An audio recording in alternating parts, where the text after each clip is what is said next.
નમસ્કાર વિદ્યાર્થી મિત્રો, આપણે જોઈ રહ્યા છીએ ધોરણ 12 વાણિજ્ય વ્યવસ્થા પાઠ નંબર 2 સંચાલનના સિદ્ધાંતો. એમાં હવે આપણે જોઈશું આજે નવ પ્રશિષ્ટ સંચાલનની વિચારધારાઓ. નવ પ્રશિષ્ટ સંચાલનની વિચારધારાઓ. સંચાલનની પ્રશિષ્ટ વિચારધારાઓ કેટલીક ખામીઓને દૂર કરવા માટે કેટલાક સંચાલન શાસ્ત્રીઓ તેમાં સુધારા કરી નવા અભિગમો પ્રસ્થાપિત કર્યા, જેનો નવ પ્રશિષ્ટ વિચારધારણા તરીકે ઓળખવામાં આવે છે. ઘણા બધા સંચાલકીય શાસ્ત્રીઓ છે કે તેમાં સુધારો કરી નવા અભિગમો પ્રસ્થાપિત કર્યા, જેનો નવ પ્રશિષ્ટ વિચારણા તરીકે ઓળખવામાં આવે છે. આગામથી 19મી સદીના અંતભાગમાં ઔદ્યોગિક ક્રાંતિ પછી એકમો ઉદ્યોગોનું સ્વરૂપ બદલાતું અને નવી સંચાલન તરહની જરૂરિયાતો ઊભી થઈ છે. 20મી સદીની શરૂઆતમાં ઓસ્ટ્રેલિયા ઔદ્યોગિક મનોવૈજ્ઞાનિક એલ્ટન મેરિયોનો વર્તનનો પ્રયોગોએ આ વર્તનવાદી વિચારધારણાઓ જન્મ આપ્યો. ઓસ્ટ્રેલિયાએ તેના મનોવૈજ્ઞાનિક અલ્ટર મેરિયાએ હેલ્થોન પ્રયોગોએ આ વર્તમાનવાદી વિચારધારાને જન્મ આપ્યો. તેથી એલ્ટર મેરિયોને નવ પ્રશિષ્ટ વિચારધારાઓ પ્રેરણાતા કહે છે. જેને કોને પ્રેરણાતા કહે છે? નવ પ્રશિષ્ટ વિચારધારાના પ્રેરણાતા તરીકે કોને ઓળખવામાં આવે છે? તો કે એલ્ટન મેરિયોને. ટિક માર્ક કરી નાખજો છોકરાઓ, અથવા તો લખી લેજો બુકમાં. કોને કહેવામાં આવે છે? તો કે એલ્ટન મેરિયોને. શું કહેવામાં આવે છે? તો કે વિચારધારણાઓ, નવ પ્રશિષ્ટ વિચારધારણાની પ્રણેતા તરીકે ઓળખવામાં આવે છે. નવ પ્રશિષ્ટ વિચારધારણાઓ સંચાલન અંગે વર્તનલક્ષી અભિગમ અને જૂથ વર્તન પર ભાર મૂકે છે. જૂથ વર્તન ઉપર ભાર મૂકવામાં આવશે. પ્રશિષ્ટ વિચારધારણાઓ જ આધારરૂપે રાખી નવ પ્રશિષ્ટ વિચારધારણાઓ અવૈધિક વ્યવસ્થા તંત્ર, માનવ સંબંધો, પ્રેરણા વગેરે તત્વોને ઉમેરો થયો છે. આ બધા તત્વોનો શું કહે છે? તેમાં પ્લસ થયો છે, ઉમેરો થતો છે. આ વિચારધારણા મુખ્યત્વે એલ્ટન મેરિયો. લખી લેજો તમે એલ્ટન મેરિયો, Nancy liquid, Herzberg, Chris આર્ગેરિસ, max ગેગર અને માસ્લો મુખ્ય યોગદાનકર્તાઓ છે. આ બધા વિચારધારક તે શેમાં છે? પ્રયોગદાનકર્તામાં મુખ્યત્વે છે. નવ પ્રશિષ્ટ સંચાલન વિચારધારણાનો મુખ્ય પ્રશાખાઓને માનવ સંબંધો કે માનવ વર્તનવાદી વિચારધારાઓ, સામાજિક તંત્ર વિચારધારાઓ અને સામાજિક વ્યવસ્થા વિચારધારા મુખ્ય છે. જેમાં માનવ વર્તનવાદી વિચારધારાઓ નીચે મુજબ છે. માનવ વર્તનવાદી વિચારધારાઓ નીચે મુજબ છે. એમાં જોઈએ આપણે તો કે વર્તન સંબંધિત વિચારધારણાઓ. એમાં આપણે સંચાલન એ અન્ય વ્યક્તિઓ પાસેથી કામ લેવાની કળા છે. જે આપણે અગાઉ પણ જોઈ ગયા હતા કે સંચાલન એ બીજા વ્યક્તિઓ પાસેથી કામ લેવાની કળા છે. જેમાં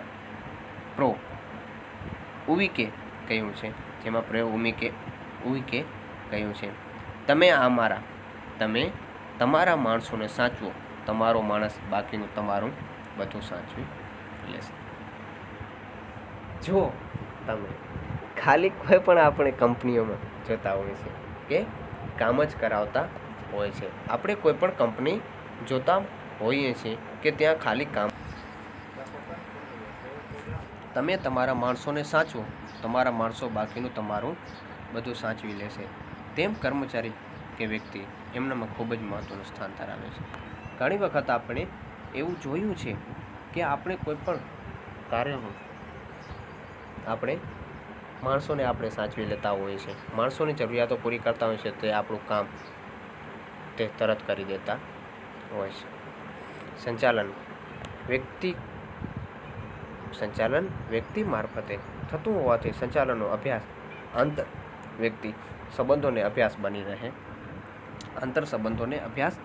બની રહે છે. સંચાલકીય કાર્યનું અગત્યનું કેન્દ્રબિંદુ માનવ વર્તન અને માનવ સંબંધનું છે. સંચાલન વ્યક્તિ મારફતે થતું હોવાથી સંચાલનનો અભ્યાસ આંતર વ્યક્તિ સંબંધનો અભ્યાસ બની રહે છે. સંચાલકીય કાર્યનું અગત્યનું કેન્દ્રબિંદુ માનવ વર્તન ઉપર માનવ સંબંધનું છે. તેથી વર્તન સંબંધિત વિચારધારાઓ આંતરમાનવીય સંબંધો, અભિપ્રેરણા, નેતૃત્વ, માહિતી સંચાર પ્રક્રિયા, ઔદ્યોગિક ઝઘડાઓ નિકાલ વગેરે જેવા ખ્યાલોનો સમાવેશ કરવામાં આવે છે. આ અભિગમ વધુ પડતો મનોવૈજ્ઞાનિક હોવાથી તેમાં આર્થિક પરિબળોની ક્યાંક અવગણના થઈ હોય તેવું જણાય છે. ત્યાં અવગણનાઓ ઘણી બધી થઈ હોય તેવું આપણને જણાતું હોય છે.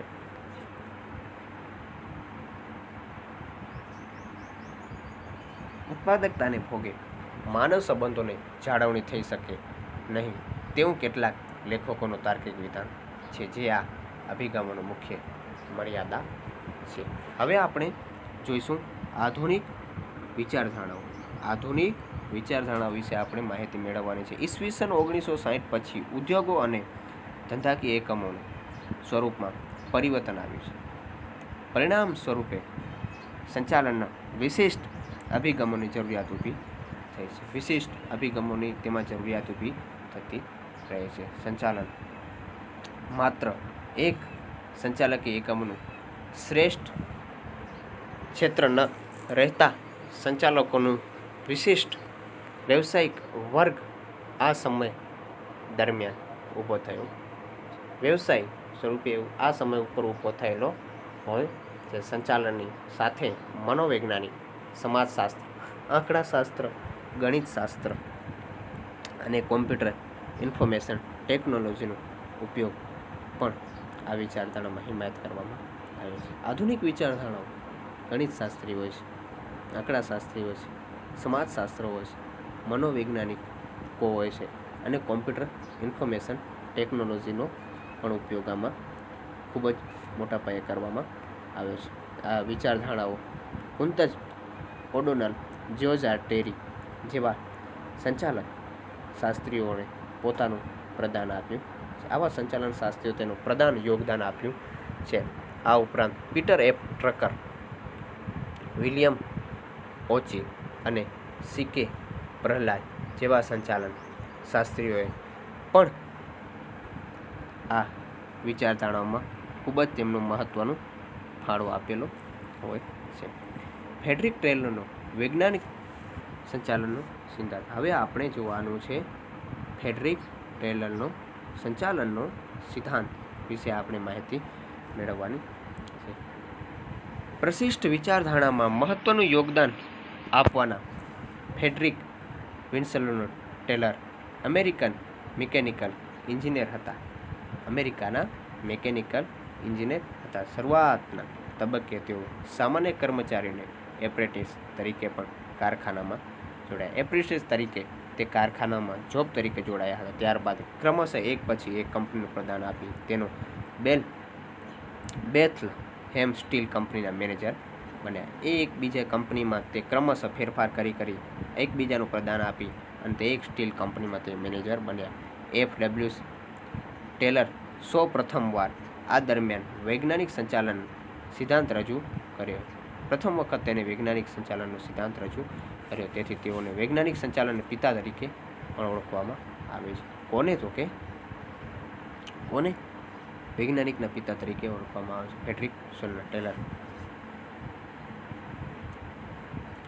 ધંધાકીય સંચાલનમાં સામાન્ય રીતે બે વર્ગોનું ખૂબ જ મહત્વ છે. ધંધાકીય સંચાલનના સામાન્ય રીતે બે વર્ગો હોય છે, તેનો ખૂબ જ મહત્વના છે. માલિક અને કામદારો. કોનો તો કે બે વર્ગોનો ખૂબ જ જરૂરી અને મહત્વ છે. તો કે એક માલિકનો અને બીજો કામદારો. માલિકો એટલે કે સંચાલકોનો મુખ્ય હેતુ નફો અને સંપત્તિના મહત્મીકરણનો હોય છે. સંચાલકોનો મુખ્ય હેતુ નફો અને સંપત્તિનો મહત્મીકરણ હોય છે, જ્યારે કર્મચારીઓએ વધુ વેતન કાર્ય સંતોષમાં રસ હોય છે. આને પરિણામે બંને જૂથો વચ્ચે ધ્યેયોની એકસૂત્રતા જાળવવામાં સંઘર્ષ થતો જોવા મળે છે. આ પરિણામે બંને જૂથો વચ્ચે ધ્યેયોને એકસૂત્રતા જાળવવાનો સંઘર્ષ થતો જોવા મળે છે. આ બાબત ફ્રેડરિક ટેલરે રૂઢિગત પદ્ધતિને ફટકારી નવી પદ્ધતિને વિકસાવવાનું શરૂ કર્યું. રૂઢિગત પદ્ધતિમાં મજૂરો હુકમ અનુસાર કામ કરવા ટેવાયેલા હતા. રૂઢિગત પદ્ધતિમાં મજૂરો જે છે તે હુકમ અનુસાર કામ કરવા ટેવાયેલા હતા, જેનો હુકમનો નિયમ રૂલ ઓફ થમ્સ કહે છે. તેને હુકમનો નિયમ કહે છે. મજૂરોનો કોઈ સ્વતંત્ર અવાજ ન હતો. માલિકોનો જો હુકમની અને વર્ચસ્વ ખૂબ જ વધી ગયા હતા. આ સમયે હુકમના નિયમોને બદલે ટેલરે વૈજ્ઞાનિક દ્રષ્ટિ સાથે નવો ખ્યાલ રજૂ કર્યો, જેને વૈજ્ઞાનિક સંચાલન તરીકે ઓળખવામાં આવે છે. નવો ખ્યાલ રજૂ કર્યો તેને વૈજ્ઞાનિક સંચાલન તરીકે ઓળખવામાં આવે છે.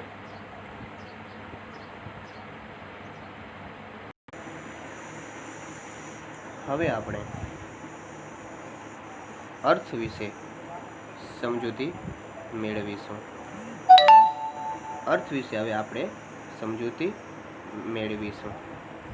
વૈજ્ઞાનિક સંચાલન કોઈ પણ ખાસ એકમમાં કે કારખાનામાં કર્મચારીઓના પક્ષે સંપૂર્ણ માનસિક ક્રાંતિ છે.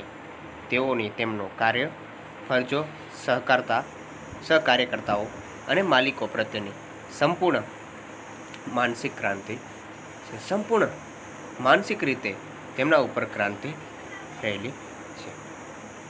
હવે આપણે અર્થ જોયો અને હવે આપણે એમની વ્યાખ્યા જોઈશું. વૈજ્ઞાનિક સંચાલનની વ્યાખ્યા આપતા ફ્રેડરિક ટેલર જણાવે છે.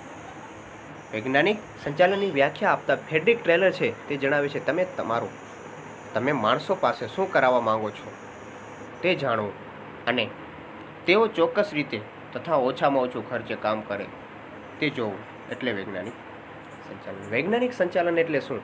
તો કે તમે માણસો પાસેથી શું કરાવવા માંગો છો તે જાણવું. તમે માણસો પાસેથી શું કરવા માંગો છો તે પહેલું તમારું માઇન્ડ સેટ હોવું જોઈએ અને તેઓ ચોક્કસ રીતે તથા ઓછામાં ઓછા ખર્ચે કામ કરે તે જોવું એટલે વૈજ્ઞાનિક સંચાલન. ઓછામાં ઓછા ખર્ચે કામ કરે, ચોક્કસ અને ઓછામાં ઓછા ખર્ચે કામ કરે તે જોવું એટલે વૈજ્ઞાનિક સંચાલન. ફ્રેડરિક ટેલર પોતે પણ એક એન્જિનિયર હોવાને લીધે તેઓના અભ્યાસને આધારે તેમણે તારવ્યું કે જ્યાં સુધી કામદારો ઊંચા અને ઉત્તેજક વેતન દર નહીં મળે ત્યાં સુધી તેઓ કાર્યદક્ષતાને કામ નહીં કરે. જ્યાં સુધી જે કામદારો હશે એને ઊંચો વેતન દર એટલે કે સારો એવો પગાર પૈસો નહીં મળે ત્યાં સુધી તે યોગ્ય કામ કરશે નહીં. કામદારો પાસે માત્ર રૂઢિગત મંજૂર કરાવ્યા વગર ઊંચી ઉત્પાદકતાની પ્રાપ્તિ માટે વૈજ્ઞાનિક રીતોનો ઉપયોગ કરી નીચો ઉત્પાદક ખર્ચ મેળવવો જોઈએ. યોગ્ય પ્રમાણમાં તેને વેતન આપવું ખૂબ જ જરૂરી બને. જોને તમે વેતન યોગ્ય પ્રમાણમાં આપશો તો તે કામદારો કામ કરવાની ઉત્સાહ વધશે, ખંત વધશે, મહેનત પ્રમાણે તે કામ કરી શકશે. આ માટે સંચાલકોએ વેતન દર ઘટાડવા ન પડે અને કર્મચારીઓએ કામચોરી કરવી ન પડે તે પ્રકારની પદ્ધતિ અપનાવવાનો વૈજ્ઞાનિક અભિગમ સૂચવ્યો હતો. વૈજ્ઞાનિક અભિગમમાં એવી રીતે સૂચવવામાં આવે છે કે કામ એક વધારે નીકળે અને તેમનો પગાર વેતન દર પર તેને ઘટાડવો ન પડે. જેવો કામ એવો વેતન દર થઈ જાય છે. રૂઢિગત સંચાલનના પડકાર સ્વરૂપે તેઓને એક ક્રાંતિકારી વિચાર રૂપે વૈજ્ઞાનિક સંચાલનને રજૂ કર્યું. તેઓ મુખ્યત્વે નીચેની બાબતો જોવા મળે છે. ક્રાંતિકારી વિચાર રૂપે વૈજ્ઞાનિક સંચાલકે રજૂ કર્યું, જેમાં મુખ્યત્વે નીચે બાબતો જોવા મળે છે. 1. દરેકે કામદારને તેની બુદ્ધિ અને શક્તિ અનુસારીને કામ સોંપણી કરવી.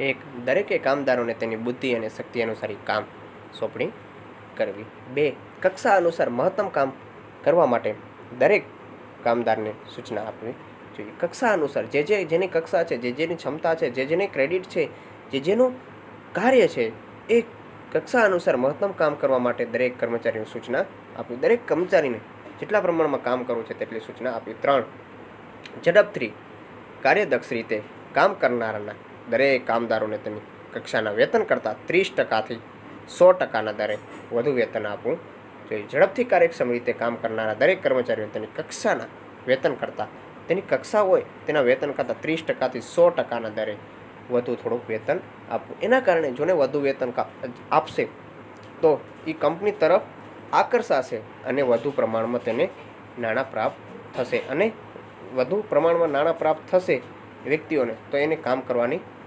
ક્ષમતા પણ વધી જશે. હવે જોઈશું આપણે વૈજ્ઞાનિક સંચાલનના સિદ્ધાંતો. વૈજ્ઞાનિક સંચાલનના સિદ્ધાંતોમાં શું કહેવાય છે કે ફ્રેડરિક ટેલરનો વૈજ્ઞાનિક સંચાલનનો અભિગમ એક ક્રાંતિકારી પગલું હતું. તેઓ રૂઢિગત ચીલાચાલુ પદ્ધતિથી દૂર હતા. કામદારો અને માલિકો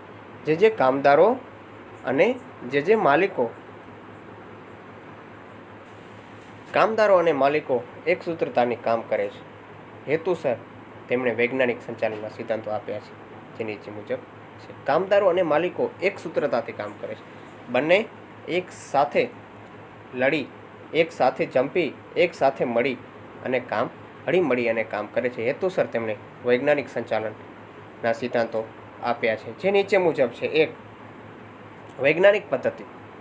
કાર્ય કરતા રૂઢિગત પદ્ધતિઓના ઉપયોગનો ત્યાગ કરી નવી વૈજ્ઞાનિક પદ્ધતિ અપનાવી જોઈએ. નવી, સૌથી અલગ, જે કામ કરવાની કળા શોધે, સરળતાથી કામ કરી શકાય તેવી પદ્ધતિ અપનાવી જોઈએ. અને કાર્યનું વૈજ્ઞાનિક વિશ્લેષણ કરી શ્રેષ્ઠ કાર્ય કેવી રીતે થાય છે તેનો વિચાર કરવો જોઈએ.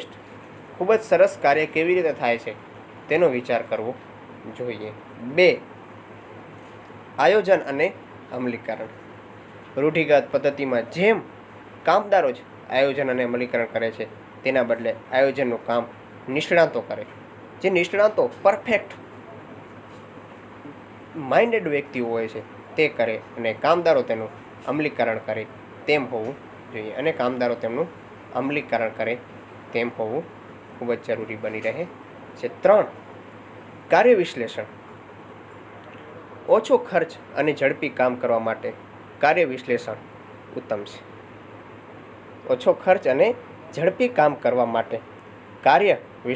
ઉત્તમ છે. જેમાં સમય નિરીક્ષણ, ગતિ નિરીક્ષણ અને થાક નિરીક્ષણનો અભ્યાસ કરી ઓછી પડતરે ઉત્પાદનમાં વધારો કરે. ખૂબ જ વધારો કરે છે. એ કાર્ય વિશ્લેષણ છે જે ઓછી પડતર કિંમત તો ઉત્પાદકતામાં વધારો ખૂબ જ કરી શકે છે. 4, પ્રણાલીકરણ. હવે પ્રણાલીકરણ વિશે આપણે સમજીએ તો પ્રણાલીકરણ અને સરળીકરણ એ વૈજ્ઞાનિક પ્રક્રિયા છે. આ 2, પ્રણાલીકરણ અને સરળીકરણ એ 2 વૈજ્ઞાનિક પ્રક્રિયા છે જે ઉદ્યોગોથી થવી જોઈએ. ઉદ્યોગોની અગાઉથી થવી જોઈએ. ઓજારો, સાધનો, સમય, કામદારોની સ્થિતિ વગેરે બાબતો માટે પ્રણાલીકરણ ખૂબ જ જરૂરી છે. શેના માટે? તો કે વિદ્યાર્થી મિત્રો, ઓજારો માટે, સાધનો માટે, સમય, કામકાજની સ્થિતિ વગેરે બાબતો માટે અમલીકરણ ખૂબ જ જરૂરી બની રહે છે. હવે આપણે જોઈશું વૈજ્ઞાનિક પસંદગી અને તાલીમ. શું જોઈશું? વૈજ્ઞાનિક પસંદગી અને તાલીમ. કામદારોની પસંદગી યોગ્ય રીતે વૈજ્ઞાનિક ધોરણે થવી જોઈએ. કામદારોની જે પસંદગી છે તે યોગ્ય રીતે વૈજ્ઞાનિક ધોરણે થવી જોઈએ. યોગ્ય રીતે અને વૈજ્ઞાનિક ધોરણે થવી જોઈએ. વૈજ્ઞાનિક ધોરણ માટે કર્મચારીનું શિક્ષણ, કૌશલ્ય, આવડત, શારીરિક શક્તિ, તાલીમ વગેરેને માપદંડ તરીકે ધ્યાનમાં લઈ શકાય છે. આ બધી રીતોને યોગ્ય માપદંડ માપવા માટેની તેને ધ્યાનમાં લઈ શકાય છે. આમ ઉપરાંત કર્મચારીઓને એવા પ્રકારની કામગીરી સોંપવી જોઈએ જે તેનો શિક્ષણ, અભ્યાસ અને કૌશલ્યને અનુરૂપ હોય. જેનો શિક્ષણ, અભ્યાસ અને કૌશલ્યને અનુરૂપ હોય. સમયાંતરે કામદારોની કાર્યક્ષમતામાં વધારવા માટેની તાલીમ ઉપયોગો પણ થવો જોઈએ. તેમનો ઉપયોગ, કાર્યક્ષમતા વધારવો અને તાલીમનો ઉપયોગ પણ થવો જોઈએ. વળી તેમની કાર્યરૂચિ જાણવા વિવિધ પ્રકારની વૈજ્ઞાનિક કસોટીનો ઉપયોગ થવો જોઈએ.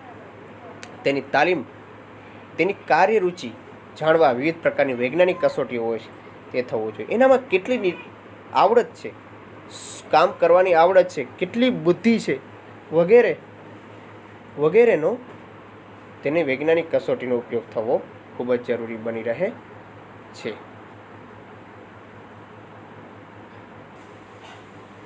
હવે છઠ્ઠો પોઈન્ટ, નાણાકીય ઉત્તેજન.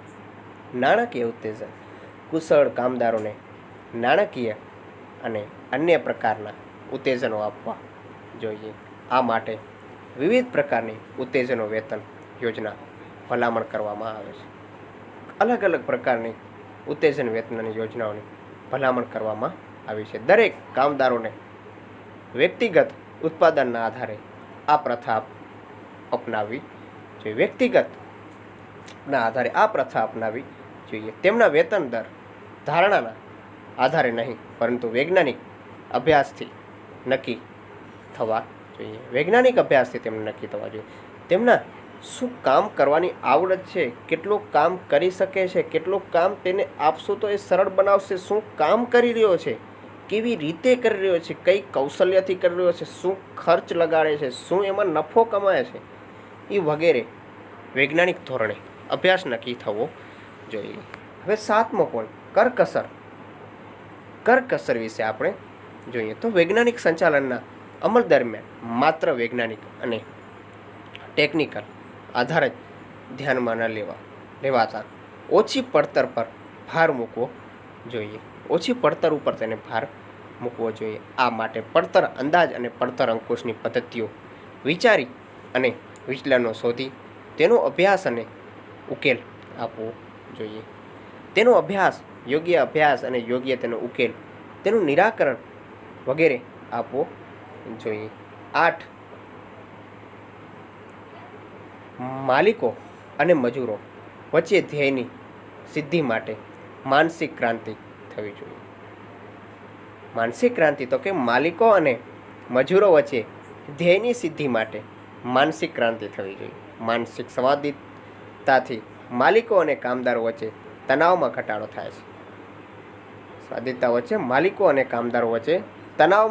થાય છે. અને ધ્યેય સિદ્ધિ સરળ બને છે. અને જે ધ્યેયની સિદ્ધિ હોય છે તે શું એકદમ સરળ બની જતી હોય છે. હવે આપણે જોશું વૈજ્ઞાનિક સંચાલનના સિદ્ધાંતોની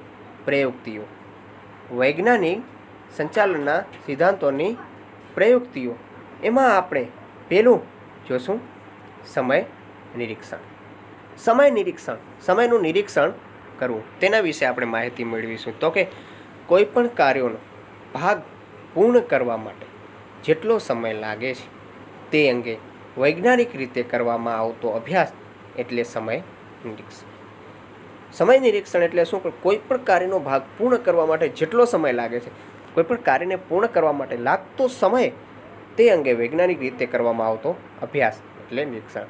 જે સમય લાગે છે તેનો અભ્યાસ કરવામાં આવે છે. શું રૂપે? તો કે વૈજ્ઞાનિક રૂપે તેને નિરીક્ષણ કહેવામાં આવે છે. આ કાર્ય કરવા માટે સામાન્ય સંજોગોમાં જે સમય નક્કી કરવામાં આવે છે તેને પ્રમાણ સમય કહેવામાં આવે છે. જે સમય નક્કી કરવામાં આવે છે તેને શું કહેવામાં આવે છે? પ્રમાણ સમય કહેવામાં આવે છે. ટેલરના મત અનુસાર જે કાર્ય જે સમય પૂર્ણ થવું જોઈએ તેને કાળજીપૂર્વકનો અભ્યાસ એ સમય નિરીક્ષણ. જે કાર્ય હોય છે, ટેલર શું કહે છે? જે મત અનુસાર જે કાર્ય જે સમયે પૂર્ણ થવું જોઈએ તેને કાળજીપૂર્વકનો અભ્યાસ એ સમય નિરીક્ષણ. જે સમય આપણે આપેલો છે કે આ સમયે જ કામ પૂરું થવું જોઈએ તે પદ્ધતિ ખૂબ જ જરૂરી છે. ટેલરના મતે તેને સમય નિરીક્ષણ કહેવામાં આવે છે. ઉત્પાદનના સાધનનો ઇષ્ટતમ ઉપયોગ કરવાથી દિશામાં તથા સમયાંતર લક્ષ્યાંકો સિદ્ધ કરવા માટે સમય નિરીક્ષણ ઉપયોગી છે. ઉત્પાદનના સાધનનો ઇષ્ટતમ ઉપયોગ કરવાની દિશામાં તથા સમયસર લક્ષ્યાંકો સિદ્ધ કરવા માટે સમય નિરીક્ષણ ઉપયોગી ખૂબ જ જરૂરી છે. હવે જોશું ગતિ નિરીક્ષણ. ગતિ નિરીક્ષણ એટલે બિનજરૂરી ખોટી દિશામાં થતા બિન કાર્યક્ષમ હલચલમાંથી ઉદ્ભવતા બગાડને દૂર કરવાની પદ્ધતિ એટલે ગતિ નિરીક્ષણ. કામદાર કાર્ય સમયે જે હલનચલન કરે છે તેનો જો ધ્યાનપૂર્વક અભ્યાસ કરવામાં આવે તો હલનચલનની ખોટી પ્રક્રિયા દૂર કરી કામદારોને ઔદ્યોગિક થાક દૂર કરી શકાય છે. ઔદ્યોગિક કામદાર જે હલનચલન પ્રક્રિયા કરવામાં આવે છે એ બગાડને દૂર કરવાની પદ્ધતિ. કામદારો કાર્ય સમયે જે હલનચલન કરે છે તેનો જો ધ્યાનપૂર્વક અભ્યાસ કરવામાં આવે તો હલનચલનની ખોટી પ્રક્રિયા દૂર કરી કામદારોનો ઔદ્યોગિક થાક દૂર કરી શકાય છે. તેમજ ઉત્પાદકતામાં પણ વધારો કરી શકાય છે. ગતિ નિરીક્ષણનો મુખ્ય ઉપયોગ ક્ષમતા લઘુત્તમ બગાડની પદ્ધતિ માટે યોજના શોધવાનો અને તેનો અમલ કરવાનો છે. યોજના શોધવાનો અને તેનો અમલ કરવાનો બની રહે છે.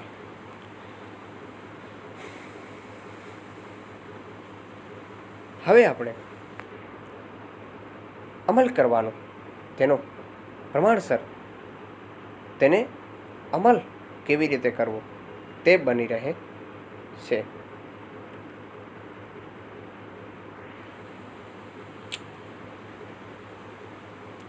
ગતિ નિરીક્ષણ મુખ્ય ઉપયોગ શ્રમ લઘુત્તમ બગાડની પદ્ધતિ માટે યોજના શોધવાનો અને તેનો અમલ કરવાનો છે. યોજના શોધી અને એ વસ્તુનો અમલ કરવાનો હોય છે. હવે આપણે જોઈશું ભિન્ન વેતન દરની પદ્ધતિ.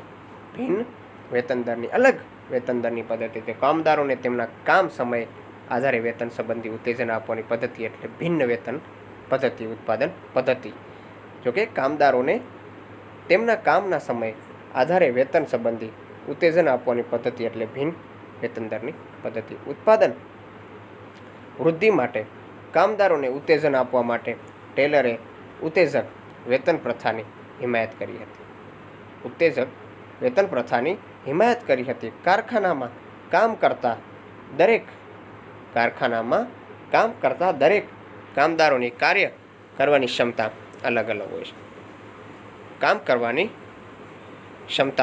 અલગ હોય છે. આ હકીકતને ધ્યાનમાં રાખીને કાર્યક્ષમ કામદારોને વધુ ઉત્પાદનના સંદર્ભમાં વધુ વેતન મળવું જોઈએ અને ઓછી કાર્યક્ષમતાવાળા કામદારોને ઓછું વેતન મળવું જોઈએ. જે વધુ કાર્ય કરતું હોય એને એમના પ્રમાણમાં યોગ્ય વેતન મળવું ખૂબ જ જરૂરી બની રહે છે અને ઓછું કાર્યક્ષમતાવાળા કામદારોને ઓછું વેતન મળવું જોઈએ. આ બાબત ધ્યાને રાખીને ટેલરે ભિન્ન વેતન દરની પદ્ધતિ આપી છે. આ બધાને ધ્યાનમાં રાખી અને ટેલરે ભિન્ન વેતન દરની પદ્ધતિ આપી છે. હવે આપણે જોશું હેનરી ફ્યોલ સંચાલનનો સિદ્ધાંત. હેનરી ફ્યોલના સંચાલનના સિદ્ધાંતો રજૂ કરનાર હેનરી ફ્યોલ એક ફ્રેન્ચ એન્જિનિયર અને ઉદ્યોગપતિ હતા. હવે તમને પ્રશ્નમાં પૂછાઈ શકશે કે હેનરી ફ્યોલ કોણ હતા? તો તમારે કહેવાનું કે હેનરી ફ્યોલ એ એક ફ્રેન્ચ એન્જિનિયર અને ઉદ્યોગપતિ પણ હતા. ઈસવીસન 1966માં તેમણે પોતાના પુસ્તક ઔદ્યોગિક અને સામાન્ય સંચાલનમાં આ સિદ્ધાંતોને રજૂ કરી હતી. હેનરી ફ્યોલે સંચાલન કયા પુસ્તકમાં સંચાલનના સિદ્ધાંતો રજૂ કર્યા હતા? તો કે ઈસવીસન 1916માં તેમણે પોતાના પુસ્તક ઔદ્યોગિક અને સામાન્ય સંચાલનમાં આ સિદ્ધાંતોની રજૂઆત કરી હતી. હેનરી ફ્યોલ ઔદ્યોગિક સાહસની વહીવટી પ્રવૃત્તિઓને સિદ્ધાંતોની સરળતા અને સ્પષ્ટતામાં 6 ભાગોમાં વહેંચે છે. સરળતા અને સ્પષ્ટતા એકદમ ચોક્કસને 6 ભાગોમાં વહેંચી છે. આપણે જોવા જઈએ તો કે ટેકનિકલ પ્રવૃત્તિઓ, જેમાં કામદારોનો યંત્ર તેમજ ઉત્પાદનને લગતી પ્રવૃત્તિઓનો સમાવેશ થાય છે. ટેકનિકલ પ્રવૃત્તિમાં જેમાં કારખાના યંત્રો તેમજ ઉત્પાદનને લગતી પ્રવૃત્તિઓનો સમાવેશ કરવામાં આવે છે. 2. વાણિજ્ય પ્રવૃત્તિ, જેમાં એકમની ખરીદી, વેચાણ, વિનિમય જેવા પદ્ધતિઓનો સમાવેશ થાય છે.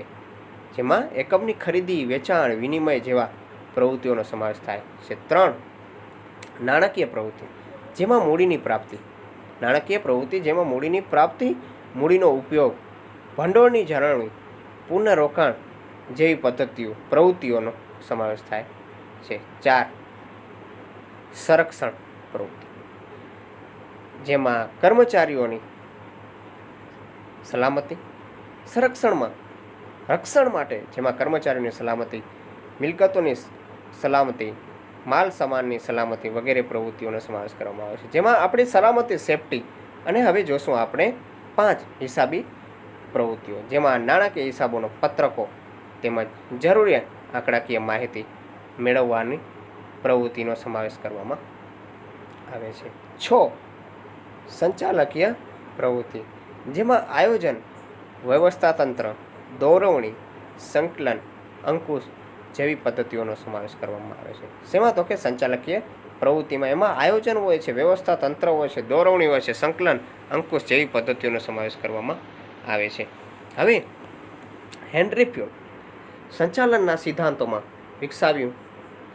વિકસાવ્યા જે સંપૂર્ણપણે નવા હતા, એકદમ નવા હતા. તેમનું માનવું હતું કે કોઈપણ ઔદ્યોગિક એકમના સંચાલકે સફળ થવા માટે માત્ર જ્ઞાન જ મહત્વનું નથી. કોઈપણ વસ્તુ માટે, કોઈપણ કેટેગરી માટે સફળ થવા માટે ખાલી જ્ઞાન જ જરૂરી નથી. ખાલી આપણામાં જ્ઞાન હશે તો આપણે સફળ થઈ જશું, એ વસ્તુ ખોટી છે. પરંતુ જે તે ઔદ્યોગિક એકમના અનુરૂપે કામગીરીની પદ્ધતિઓથી વાકેફ હોવું જોઈએ. કામની પદ્ધતિથી શું કામ કયા સમયે, કઈ રીતે, કયા કારણથી કરવાનું છે એનાથી ટેવાયેલું હોવું જોઈએ. હેનરી ફ્યોલે તેમના અનુભવો તેમજ જ્ઞાનની આધારે સંચાલનના 14 મહત્વના સિદ્ધાંતો રજૂ કર્યા છે.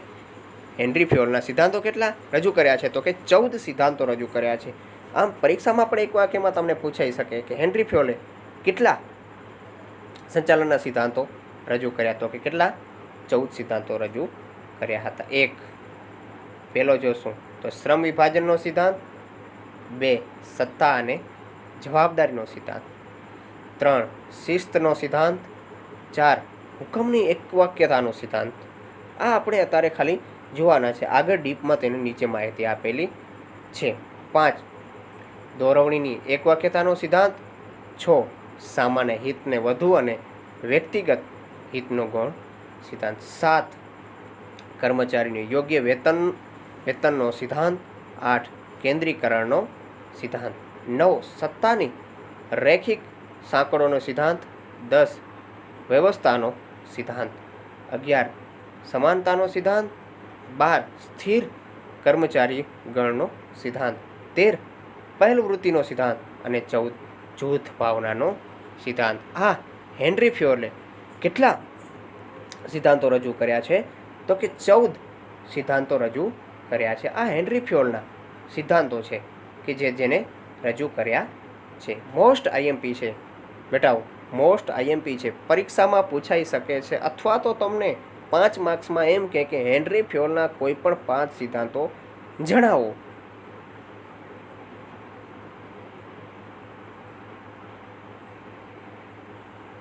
હવે આગળ આપણે જોઈએ તે ઉપરયુક્ત સિદ્ધાંતો રજૂ કરતા શ્રી હેનરી ફ્યોલ જણાવે છે કે માત્ર માર્ગદર્શનનો સિદ્ધાંત જ છે. આ માત્ર માર્ગદર્શક સિદ્ધાંત છે. આ સિદ્ધાંતોની સફળતાનો આધાર સંચાલકોની કુશાંક બુદ્ધિ પર રહેલો છે. સિદ્ધાંતો તો આપી દીધા, પણ તેની બુદ્ધિ અને કુશાંક ઉપર રહેલો છે. તે એક શાણપણાનું કામ છે. આ સિદ્ધાંતોની સમજૂતી નીચે મુજબ આપી શકાય. આ સિદ્ધાંતોની સમજૂતી આપણને નીચે મુજબ આપી શકાય. હવે આપણે જે 14 સિદ્ધાંતો જોયા તેને આપણે ડીપમાં જોઈશું કે શું શું કહેવા માંગે છે. તો કે પહેલો, શ્રમ વિભાજનનો સિદ્ધાંત. શ્રમ વિભાજનનો સિદ્ધાંત એટલે કે સંચાલનમાં કર્મચારીઓ તથા સંચાલકોની કાર્યક્ષમતા વધારવા પર ભાર મૂકવામાં આવે છે.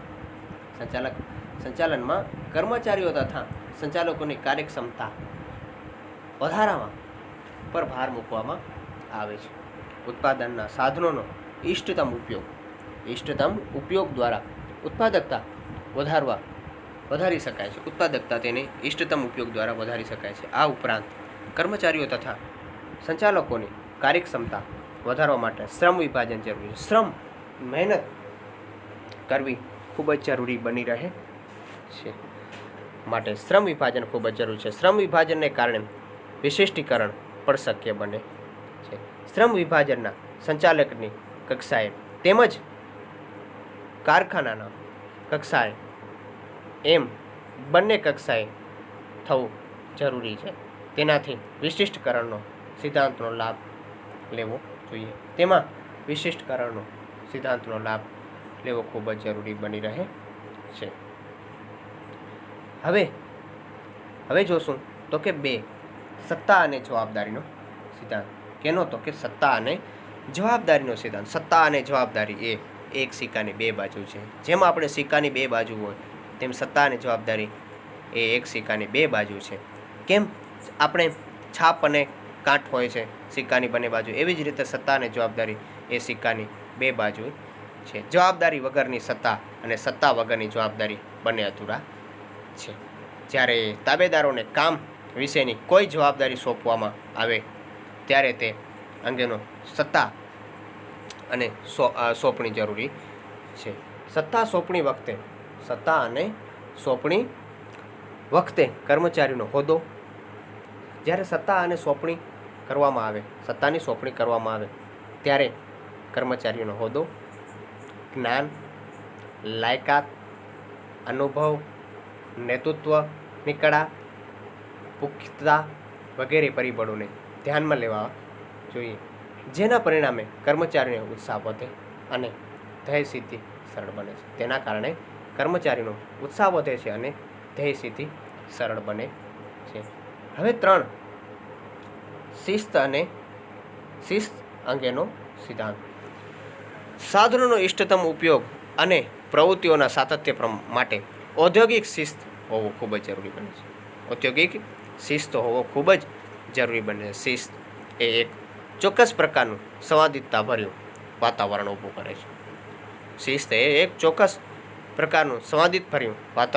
કરે છે. ઔદ્યોગિક શિસ્ત એ ચોક્કસ પ્રકારના નિયમો અને આચારસંહિતાને કારણે સ્થપાય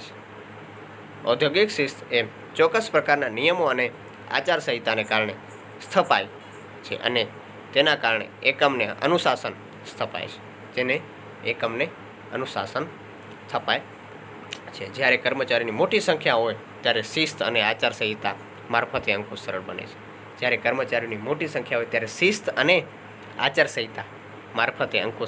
ખૂબ જ સરળ બને છે.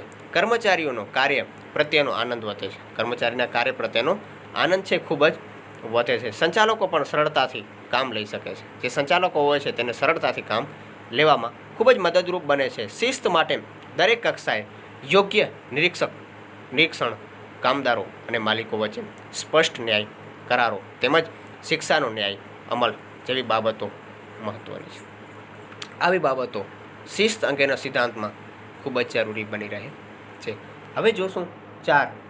આવા આપણે 14 સિદ્ધાંતો જોવાના છે. ચોથો આપણે જોશું હુકમની એકવાક્યતાનો સિદ્ધાંત. કર્મચારી એક કરતાં વધુ ઉપરી અધિકારીઓનો હુકમનું એક સાથે પાલન કરી શકે નહીં. એક સાથે કોઈ પાલન કરી શકતું નથી. તેથી આ સિદ્ધાંત દર્શાવે છે કે કોઈ પણ કામગીરી કે પ્રવૃત્તિ અંગે કર્મચારીઓને એક જ ઉપરી અધિકારી તરફથી હુકમ મળવો જોઈએ. એક જ ઉપરી અધિકારી તરફથી એક જ પ્રકારનો હુકમ આપણને મળવો જોઈએ. જેનો અર્થ એમ પણ થાય છે કે કોઈ એક કાર્ય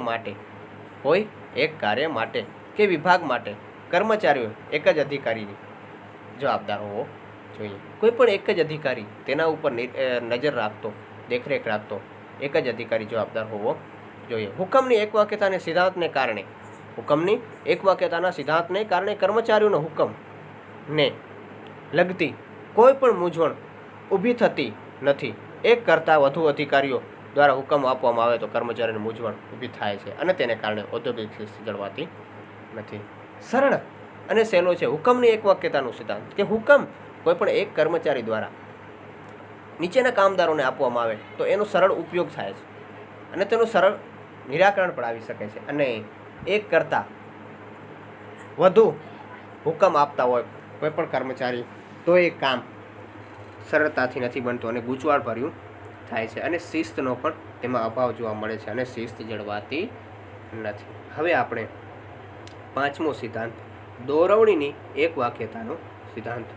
દોરવણીની એક વાક્યતાનો સિદ્ધાંત આયોજન એ ભવિષ્ય માટે રૂપરેખા છે. આયોજન એ ભવિષ્ય માટે રૂપરેખા છે જે કાર્ય વિભાજન અને વિશિષ્ટકરણના આધારે પાર પાડી શકાય છે. જે આયોજન એ ભવિષ્ય માટેની રૂપરેખા છે જે કાર્ય વિભાજન અને વિશિષ્ટકરણના આધારે પાર પાડી શકાય છે. આયોજનને અમલ દરમિયાન જો વિચલનો જણાય છે તો દોરવણી માર્ગદર્શન અપાય છે. આયોજન એ અમલ દરમિયાન જો વિચલનો જણાય તો દોરવણી માર્ગદર્શન અપાય છે.